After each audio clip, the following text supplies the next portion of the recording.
Welcome to Brain Vision.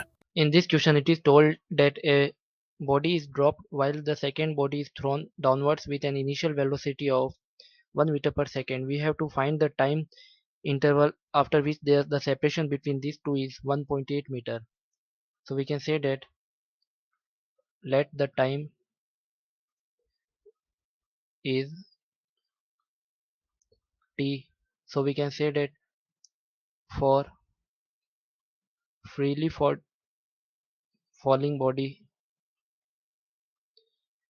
we can say that the distance s1 travel is equal to, this is half gt square, and this will comes out to be 1 by 2 into 10 into t square, which is equals to 5t square.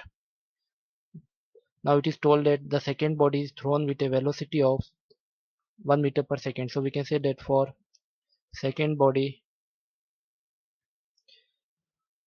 we have given the initial velocity, that is u is equals to 1 meter per second. So we can say that the distance traveled is given by, that is ut plus half at square, which is equals to,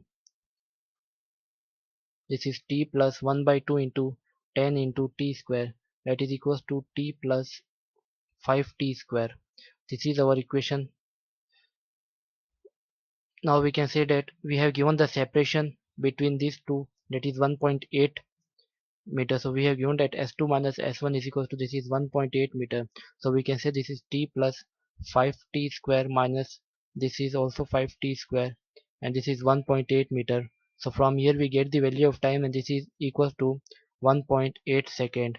So this is the answer of our given question. For that, option C is the correct choice. Thank you.